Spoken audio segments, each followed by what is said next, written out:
welcome to Forgotten Spaces. This time we're going to be exploring a place that I've been to several times now, and it's Rochester's abandoned subway.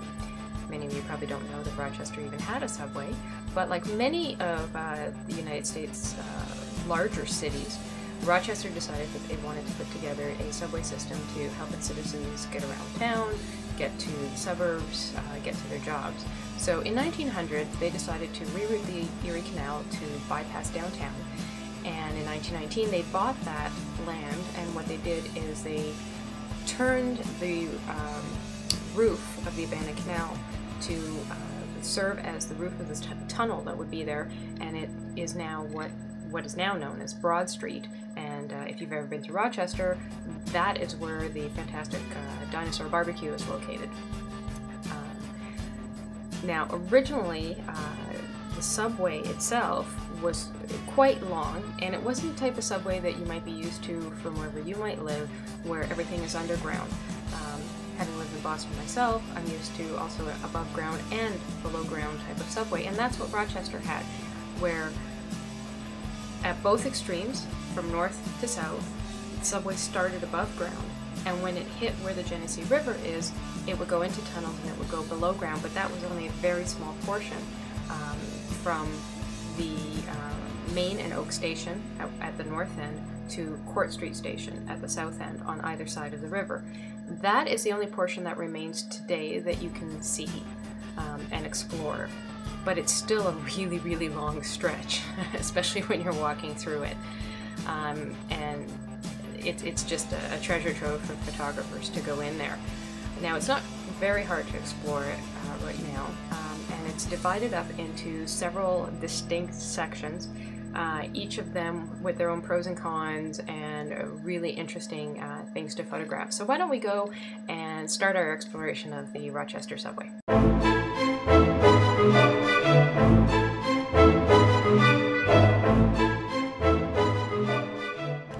When you see the large chain link fence, you know you're there. On South Avenue, just behind the Dinosaur Barbecue, you'll see the massive crumbling entrance to the abandoned subway. Big enough for a car to drive through and completely full of just amazing graffiti. It's just a wonder to behold and fantastic for photographing.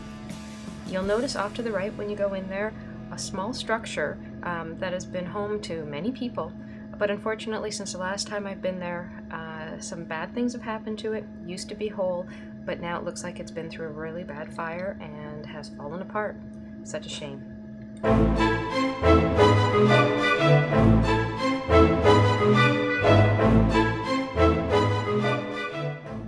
The first thing you'll notice when you enter the subway is the massive staircase that takes up the entire first room. This is where people would have taken the stairs up to the subway station. There's a lot of debris around for all of those of you who like to take macro shots of detailed photographs like I do. Over to the left, you can take a catwalk that extends over a pool of water that flows over and into the Genesee River.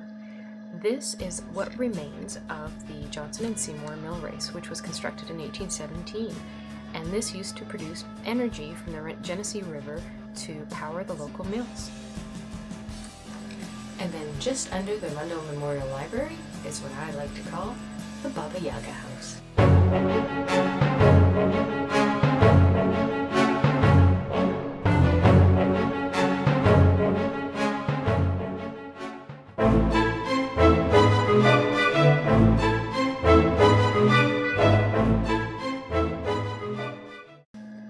Further in is the Broad Street Aqueduct.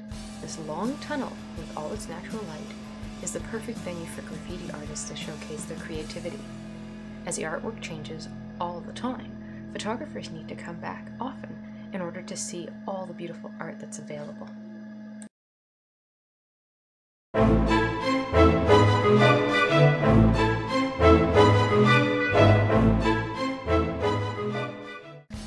Well, I hope you brought a really good flashlight or a torch, because in the next section, it's dark, dark, dark. I mean, the kind of darkness where you can't see a foot in front of your hand, but it's kind of cool too. And then, just when it seems like you're never ever going to get out of those dark, cold tunnels and you're never going to stop falling over something sticking out of the ground. The light.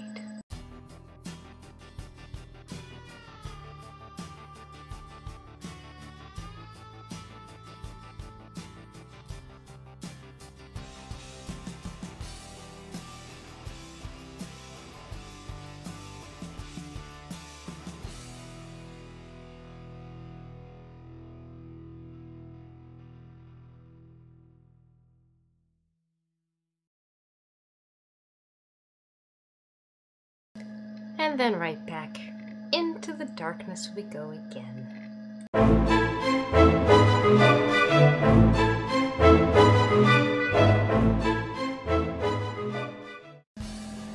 And now our tour ends at the end of the line at Broad Street and Brown, full of debris and leftover railroad tracks. The only indication left that this was ever a subway. I hope you've enjoyed this tour of the abandoned subway system in Rochester.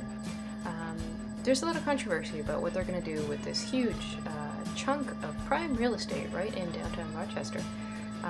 Among the more innovative ideas is one is to turn it into an urban art center in the tunnel to showcase some of the beautiful graffiti that's in there. Another idea is to reroute the water back through the aqueduct and get it to be back to its original purpose. Unfortunately, one of the large pushes is to fill the whole abandoned subway with dirt. Not exactly innovative, and unfortunately Rochester would lose a very large part of its history if they were to do this. People wouldn't be able to learn about the subway and how it helped shape Rochester, wouldn't be able to see it, and a large part of Rochester's homeless population would be pushed out into the city, into places they have nowhere to go.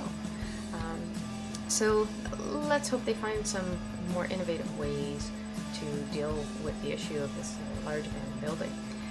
So I hope you've enjoyed the photos and enjoyed my little presentation and maybe learned a little bit. So until next time, when we explore another abandoned location, this has been Forgotten Places. Bye.